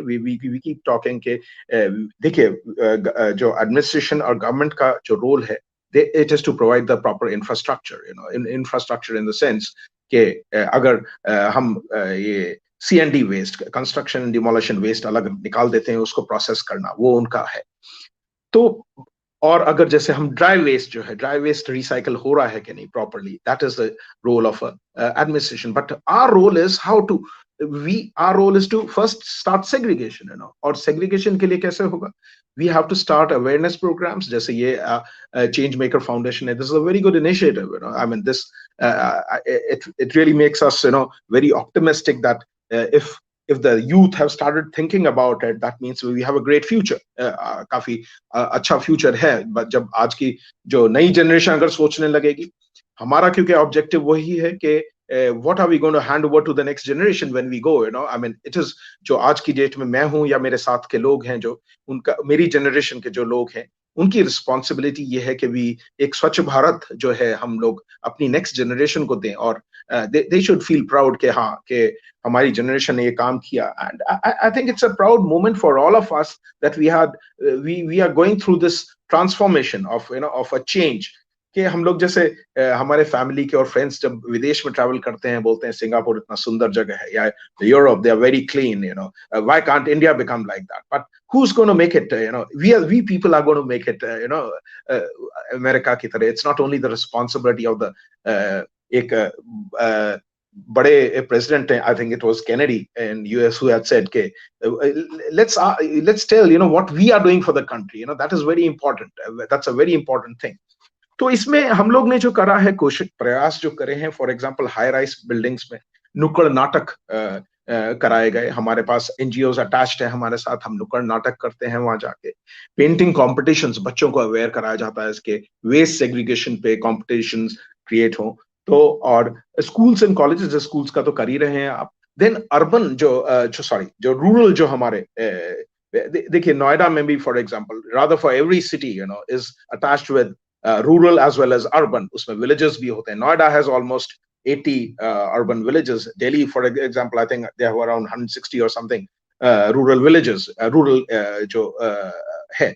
तो urban and rural, the divide has to be bridged. उसमें भी वहां पे भी अलग ढंग से उनको अलग ढंग से, जैसे हाई राइज में हम कर रहे हैं जिस तरह से, उसी तरह से विलेजेस में जाके जो सिटी के विलेजेस हैं उनके लिए भी इंफ्रास्ट्रक्चर वही क्रिएट करना है. उनको भी अवेयरनेस करनी है इस बात की कि like for example in our high rise societies we have special programs for our maids जो हमारे यहाँ काम कर रहे हैं, हाउस हेल्प्स जो काम कर रहे हैं, because they are equally important people of our society.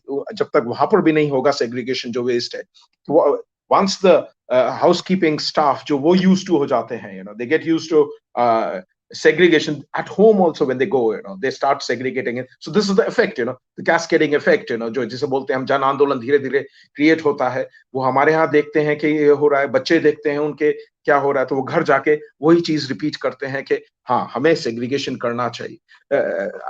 Atin साहब ने बहुत अच्छी बात बोली थी कि I really like that thing, जब उन्होंने बोला कि he doesn't believe in कि डिब्बे उनको प्रोवाइड करे जाएं और वो करे जाएं. I strongly support that theory, because if somebody believes, okay, why we need to segregate, वो अपने आप ही, चाहे वो डिब्बा भी ना दें, वो 2 थैले में अलग अलग करके वेस्ट को सेग्रीगेट कर लेगा। चाहे उसे उसको बार कोडिंग भी, मैं बोलता हूँ कलर कोडिंग की भी जरूरत नहीं होती है कि रेड ग्रीन ही नहीं होना है, जरूरी नहीं है।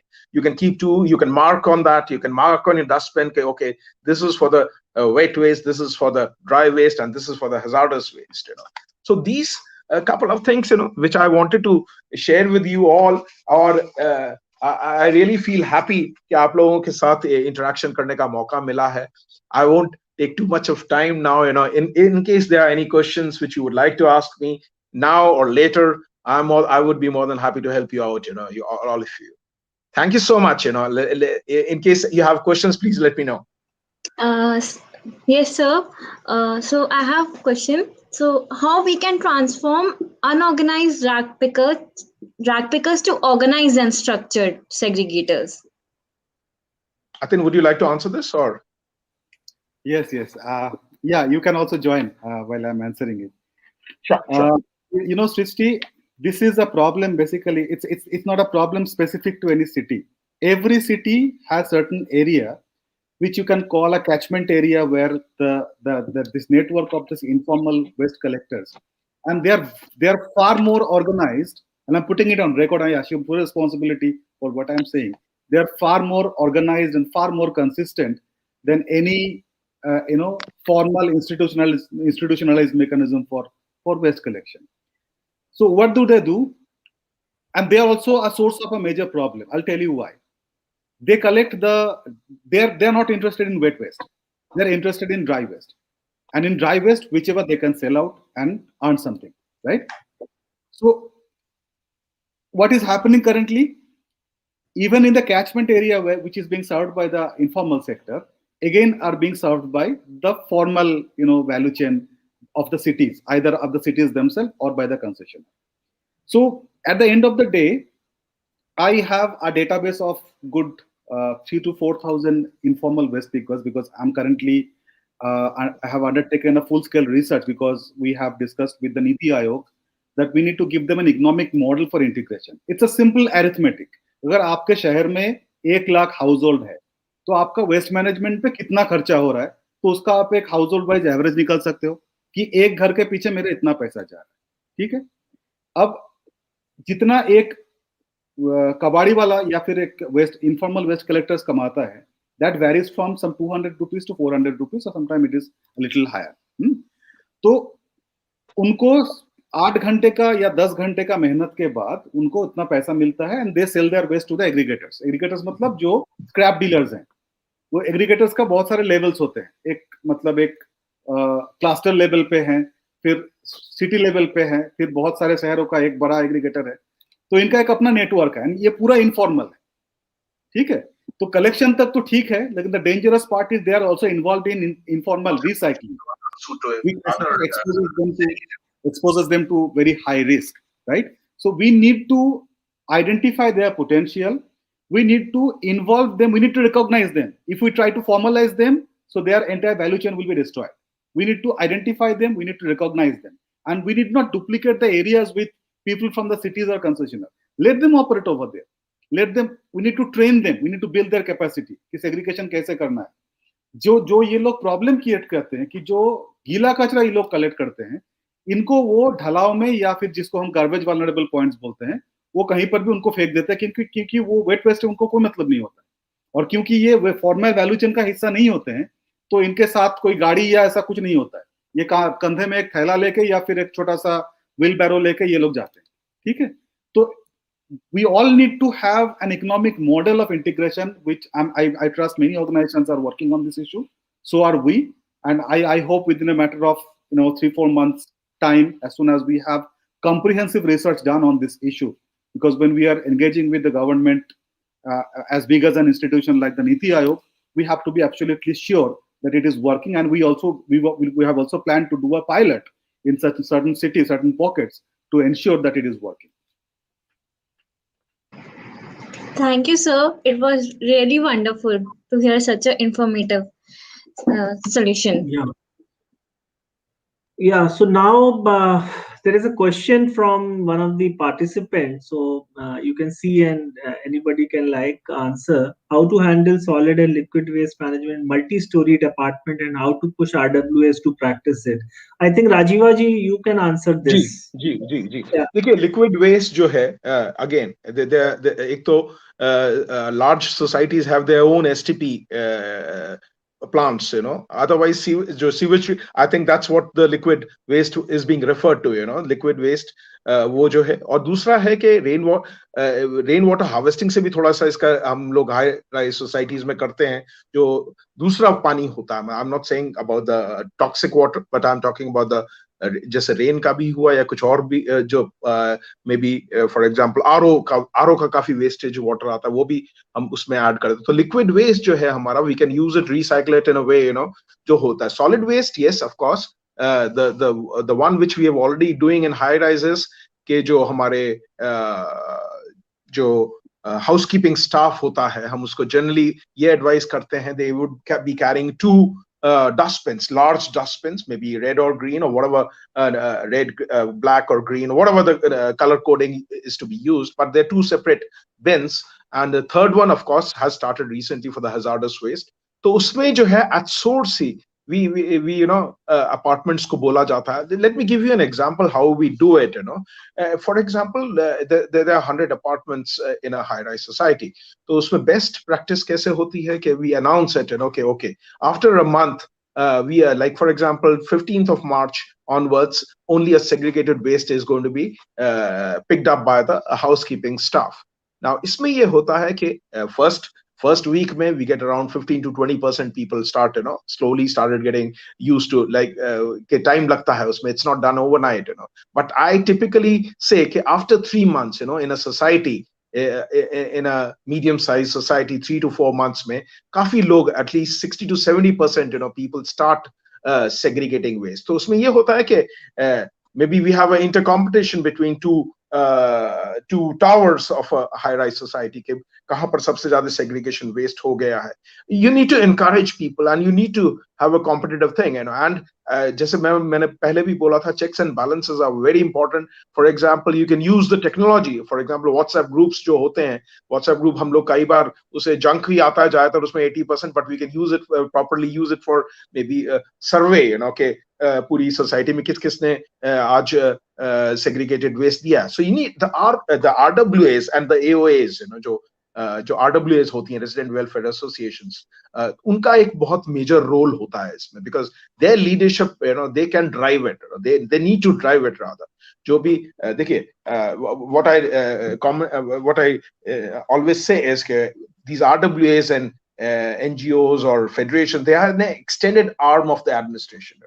जो एडमिनिस्ट्रेशन गवर्नमेंट की पॉलिसीज होती हैं उसको इम्प्लीमेंट कैसे करा जाए, कैसे लोगों तक पहुंचाया जाए. तो ये है कि सॉलिड वेस्ट तो yes we can do it, again as I earlier said, कि बच्चों को, जैसे हमारे यहाँ पब्लिक गैदरिंग्स होती हैं, देखिए large societies are like a small community on their own. वहां पर सब कुछ सेल्फ सफिशिएंट. वो एक यहाँ पर ऐसी सोसाइटीज हैं, उसको मैं बोलता हूँ कि ये तो स्मॉल डिस्ट्रिक्ट के बराबर हो गई, बिकॉज दे अराउंड 8,000 फ्लैट्स है एक सोसाइटी है. तो इतनी बड़ी जो लार्ज सोसाइटीज हैं, तो they are a small township of their own, and they have to be driven in such a way कि जो इम्प्लीमेंट करना चाह रहे हैं हम, जो सॉलिड वेस्ट उसको, जिसका या फिर लिक्विड वेस्ट, तो of course if the person would like to refer to some other liquid waste, I am not sure, but liquid waste जो है generally it is the STP plants which are there, or you are connected to the sewage treatment central, decentralized processes हैं, या जो आपके Noida authority के पास हैं plants, जो वो वाटर भी रिसाइकल होके जो लिक्विड वेस्ट है, it is being used for horticulture purposes. जो ट्रीटेड जो वाटर, जो सीवेज ट्रीटमेंट प्लांट का जो वाटर जो ट्रीट होता है, that is being used for construction purposes as well as for horticulture purposes. Yeah. So Rajiva ji, I think one thing I just want to know from you, that it's fine that I think waste segregation, and it is very important, gila kachra, sukha kachra, and I think lot of efforts are being made. And I've seen that, as Atenji was saying, that I've seen many CSR organizations are distributing dustbins, and a lot of efforts are going on. But when I exactly see, like, if I take example of this apartments association, so I believe that, as you said also, that domestic help, actually those who come for your domestic help purposes, for cleaning utensils and all, so I think they are the one, because mostly I've seen both people are working, so husband wife are working, so normally the domestic help is arranging everything, and it is about garbage also, which they take care of, actually. So how much sincerely, they are aware, how sensitive they are, actually, that is also one point, actually, when we are talking about apartments and the big societies, or sectors even. So at that level also, I think a lot of efforts are required when we talk about awareness and understanding, actually. So, what is your view? Like, is there anything specific you all have done in this regard, so that this can be, properly managed? Yeah, yes, Prashant. It's a very valid question. Like we have been educating this. We have been having sessions for them also, and let me tell you, they are very good learners. They learn pretty well. I mean, educated को कई बार दिक्कत होती है समझाने में, but if you tell your domestic help, okay, this is to be done, they follow it. They very well follow it. तो वो है कि yes, we have had programs with domestic helps also. एक large society thi, I still remember.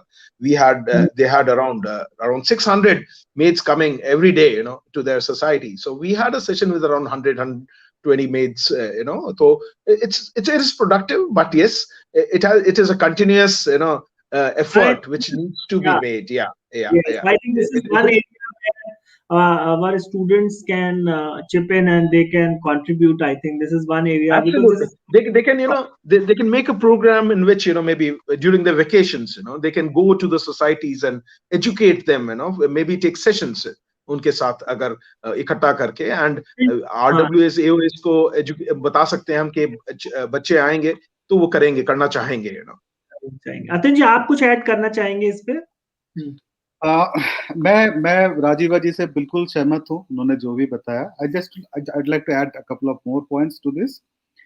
There was a question on liquid waste management, right? And specifically for the big housing societies where you have hundreds of apartments, right? So now I would like to tell you that the National Building Code is being revised. It is revised because if we talk about liquid waste, what is liquid waste? Let us understand. So liquid waste is the water that we discharge after use, right? So it can either be contaminated with pathogens, the fecal matters, the water that we use in our commodes, we flush it. So it is technically called the black water, right? Black. Any other water which does not have a pathogen or fecal matter is called grey water, right? So the building code is revised in a way so that this grey water and black water can be collected separately. Because when you have pathogens, the treatment protocol is entirely different. We already have housing society in Maharashtra. I happen to have visited one of them, who have created a dedicated. I mean, when the construction was happening, so the construction was done. Specifically the connection, the water connection, and the outlets were designed in a manner so that these black waters and grey waters can be intercepted differently. So what they are doing, it's a huge housing society with nearly 600 apartments. So they have created a reservoir at a distance of say 50 meters away from the last block, where entire volume of grey water is being collected. They have installed a captive treatment plant. It's not much expensive, and the treatment cost is also not that high.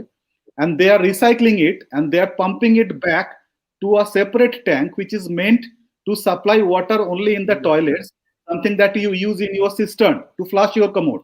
You don't need clear water to flush your commode, right? Correct. And then this water, after it is treated, after the BOD and COD level is permissible, it is being used for horticulture, it is being used for floriculture, and it is being used for every other purpose, right? And the sewerage system is basically the core of all problems. So in Delhi, we have half of the city sewered, half of the city is not sewered. In Noida, Ghaziabad, the situation is entirely different. So now it is time that we have to think about an alternative, because having an underground sewer system is as expensive as anything. It's a humongous challenge in itself to manage it, right? Because everything goes there, no matter whether it's a black water or it's a gray water, and everything ends up in Yamuna. So like Rajeeva ji say, and you also probably mentioned it very rightly so. So the day of Armageddon, when we will be absolutely running out of our water resource because we have already killed our groundwater and we are now started killing our surface water. So the prediction is, unfortunately, I cannot refer the report. I was just looking for it while I was listening to Rajeeva ji talking about it. So the forecast is that India will exhaust its groundwater by the year 2050. At the current zero way, year, which we call for us, yeah. It's the 0 day, the way we had it in South Africa, Cape Town, right? So there are 3 riders to save ourselves. One is zero wastage, second is zero contamination. So there is no need to discuss these 2 points, wastage and contamination. Yeah, third is even more dangerous, that there should be no failure in monsoon, which the first 2 still you can control, but the last one you can't, right? And the way this El Nino factor is kicking in, is triggered by this, global warming. We are having, huge amount of rain in a span of 4 days or 5 days, and then the seasons are getting pushed back. So we are having late winter, late summer, late spring, late monsoon, and late everything else. So so it has to be a combination of policy, like the building. Whenever a new permission is being given, the authorities will have to make sure that the building has been designed in a way so that both these waters can be intercepted separately and treated separately for the reuse.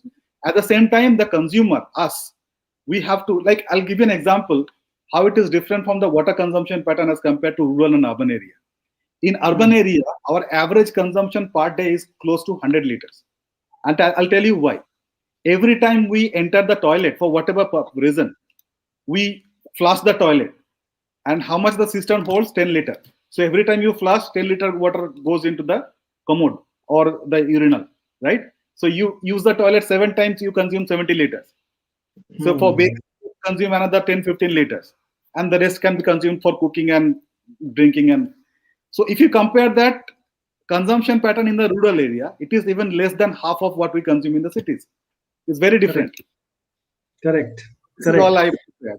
Very nice. And I think there is one more question similar to it. And Anjali Sojan, she's also MSW student. So she's saying that how to handle solid and liquid waste management in slum areas or villages. It is hard to implement it in such areas. So any example or case study you can just share here? I think it's a good question. It's a very good question. See, I mean, with great respect to all of you, I have found that the people in the slums are far more receptive than us, like the educated class, right? Correct. So if you reach there, and this is exactly where people, the social work professionals, we have 3 of them right here, right now. So if we can reach them with the right instrument, the right vehicle, it doesn't need much money. To mobilize people, all you need to have is the right skill set. And this is what we teach our students in the profession of social work. It's an art of dealing with human beings, right? So if you can reach them with the right kind of vehicle, because it is all, end of the day, it is all about changing the way we behave, right? I attended a session called Plastic Free Living, and I can't tell you, I mean, what a great learning it was for us. So you remember your grandfather or grandfather, they never used plastics, but they never had any problem, right? So these days, if I put it in this way, so out of the total amount of plastics that we generate, more than half of it is used for packaging, which are designed to turn to be a waste overnight. You get a package from Amazon, you just open the wrapper, you take your product, and you throw the rest of it. So it comes with at least 2 to 3 layers of plastic packaging. So it is designed to turn to be a waste. So our policymakers declared that we will shut down all establishments that are manufacturing single-use plastics or plastics with less than 50 microns. But it didn't materialize. So I'm not getting into more detail of it. So it has to be a combination of well-structured policy, good enforcement, and of course responsible citizen. And this is where the role of the social professional is immense. Very correct. And I think in this way, obviously, this is one very important aspect that we can say that segregation of waste at source. But I think we should also think in that line कि we should minimize the waste also, and we should learn the good habits that you have to minimize the use of plastic. You have to take your bag along with you when you are out for any vegetable or any other product. Minimize that actually, so that that situation which we are talking about actually, that we can control, because it's about behavior change and it's about understanding. And I think in this I'm think youth has very important role, because they are the one who can take lead in this actually, not as well as adapting these all these in their own behavior and in their own thing, but as well as they can contribute in educating others. So in this way, those who are with us, and I believe that 95% out of three of us, everyone is mostly youth is watching this. So those who are within the age of like 20 to maximum 30, the major percentage. So I think this is a great platform to discuss. And being a social workers actually, and Atinji, you are, I was not aware that you are from Vish Bharti. So I think this is one a very important thing that we must not only discuss, but we must also take forward this discussion. So I think this is very important today, that either Rajiva ji is also a very important stakeholder, and a person who can if we can collaborate with him, so I think we can do many things which will definitely impact at the ground level, and which will be visible to others also. And I think that will be, and we can start with Noida, and then we can work in other areas also, because we have student volunteers in various places. So I think this way we can take forward. And this is not only a discussion which I am looking into it. I'm looking into it the way you presented, Atinji, and the kind of research work you people are doing. I know that it is very exemplary and very nice and very, very important and useful. And I think this is something where how you know that what is good or bad for you. So this is something which comes when you read the reports and when you understand what others have done. So in that way, Center for Science and Environment is a great organization, I think. So, and moving further, there is one more question has come up from Soni Kumari, who is an MSW student, that how to aware rack pickers and uneducated people who don't know about segregation waste, how to reach them. So I think it's the NGO's role. The role of NGOs would be very important in such a scenario. Like, there are already NGOs who are working on this. They yeah, educate them. They for their livelihood also, they take care. And so and in fact, Noida Authority is also planning to implement that. That they can involve rag pickers into the mainstream work, whatever is being done. Maybe they get paid for it, and the way, I mean, something is being done definitely for them too. and, and I think they Very are doing rightly, great job. Yeah, very Atinji. rightly said, Rajiva ji. I'll just echo your words a little differently. So the best way to reach or track the waste pickers is to reach the aggregators, because this is how basically we have gathered our data. We have cracked the network, and we used some GPS enabled device, mobile device. So these days all the mobile devices are GPS enabled that way, and we reached the scrap dealers, so aggregator level 1, level 2, and you will get a full list of people. But only when you are planning to do something with them, make sure that at least they're getting a day of wage paid to become part of the whatever capacity. Absolutely, absolutely. Yeah.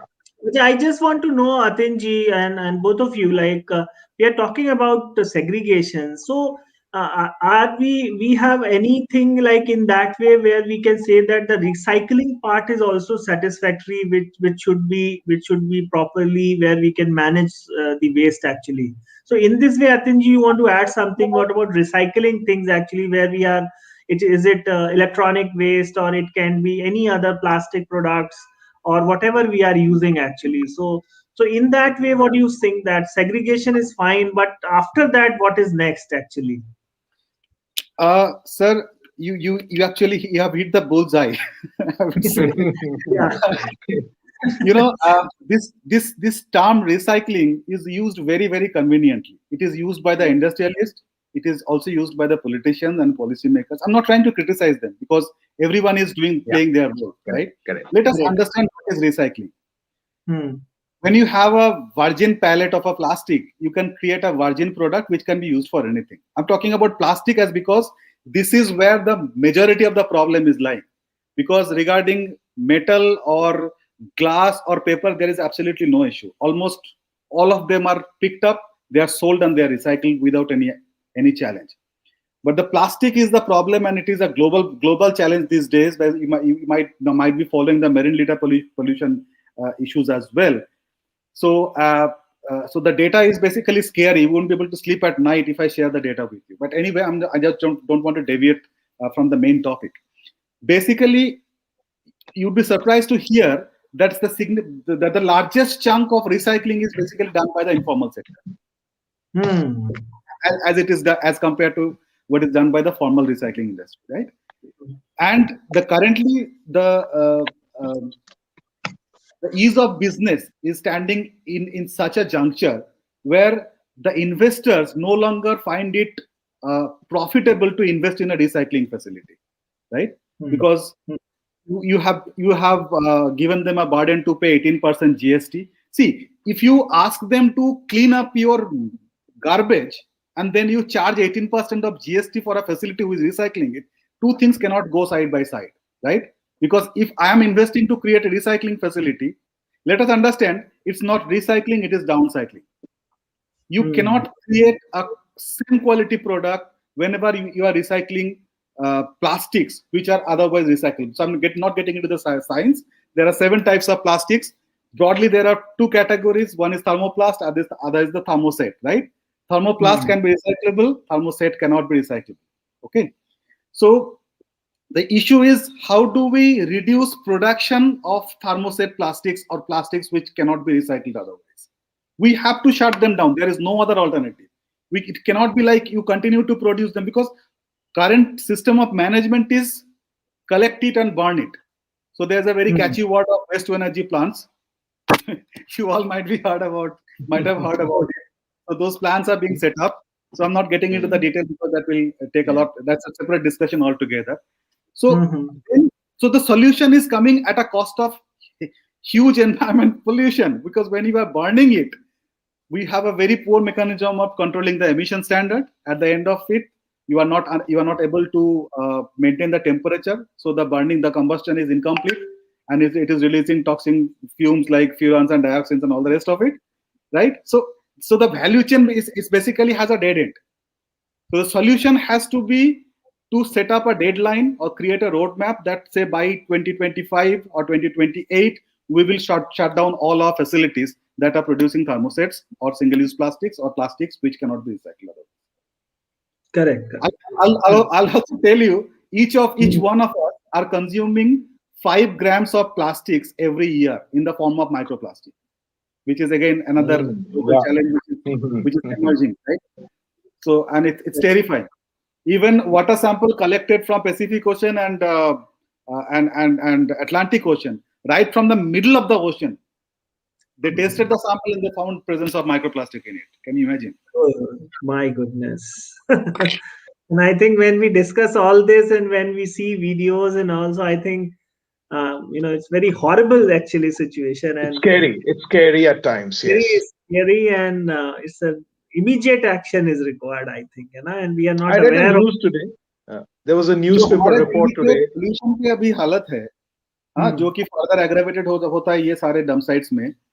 तो आप वो उनका मैं थोड़ा आपको report भेजूंगा अगर मौका मिलेगा, तो आपको जब भी समय मिले तो आप देखना उस रिपोर्ट को, कि वो मतलब एक लड़की 22 साल की लड़की जो हॉस्पिटल में एडमिट हुई for a surgery, and when her lung was opened in the operation theater, the doctors were stunned. She has never smoked, she has never taken anything, like anything basically, and the evidence that they found in the lung of that young girl is horrifying. It's just because of the pollution that we have. It's killing us practically. Correct. Correct. This is very actually, it's time for action now. Actually, it's not discussion thing. And when we see discuss all this, so I think because people are not aware and they are not observing what is the future of all this, so we are not able to understand. But I think this is very important, and I'm very grateful to both of you, Atinji and Rajiva ji, that we had a great discussion today. And it will not be a only discussion. We will convert it into action immediately, and definitely we will make a team of a group of young volunteers and youth and students, so that they Yeah. can work on this issue immediately actually. And we will make a committee kind of thing where they will be under your supervision. I believe, because this is one area where a lot of efforts are required, and many things are yet to be done. Though everyone is working, when I see Noida, lot of efforts are going on from authority, from lot of CSR organizations, various organizations are working here. But we have to work, see the whole aspect, everywhere. So I think a lot of things are required. So very nice, and congratulations to this young team, and we will continue these dialogues further. And this is one Definitely. obviously this is one initiative that we are taking it together, that good people should come on one platform, discuss, and take forward, and continue the momentum of good work, so that we can see our society a better place to live in, and even for not for us also, for the future generations actually. So we should be not be in this way that we are thinking for ourselves only. We have to think what will happen after some years. So this is very important. So thank you so much, and I'm looking forward, Rajiva ji, to collaborate with you, Anna, and Definitely. we will It'll be more speak. than, I'll be more than Yeah, happy to for the students yes, to yes, approach, and always welcome. yes. Yes, and Atinji, definitely you are trained social worker, so you will always be, I will taking you as a panelist in various thinking, because you have a lot of expertise, and many of our students wants to join environment social work area, so you have that expertise. So definitely, we will be in touch and we will collaborate in that, and. Very good, Shrishti Singh. This is one initiative, Rajiva ji and Atin ji. We have one course called Social Responsibility and Community Engagement. So this is one course we have, after the vision of Honorable Vice Chancellor, that students do some outdoor activity-based courses. So in this social responsibility, that individual social responsibility of students and community engagement, that what they can do. So all these students, it is mandatory, for all these students. You are either in law, either in management, either engineering. Every student has to do something. So lot of things are going on. So so this is one thing which we have planned together, that we will talk on SDGs and we'll pick up some goals, and we will make a action plan to work on that. So this is one initiative, one part of that actually. Mhm. So we will be love to collaborate with various stakeholders, and thank you so much. And Thank you so much, sir. those who are watching us on YouTube and Facebook, and today we are live. Recently I got to know that Instagram also we are also live on that. So 4 platforms. So this is one another initiative that we are taking it, so that it can multiply to various people, where they are, wherever they get time, they can see later also. So this is one thing. So over to you. Those who Tanisha, I think, will be taking forward. Yes, sir. Yes, sir. So I would like to thank both of our speakers who have spared their precious time to enlighten us with their expert knowledge on this very important topic. I would also like to thank Professor Prashant, sir, who has given us this chance and platform to organize this very important session. Finally, we would convey our thanks on behalf of our team to all the participants with the hope that they all have gained some great knowledge and information from this very session of today. Thank you, sir. And if you have not you are not following and subscribing on YouTube, so please follow Social Work Times, which is one platform we have.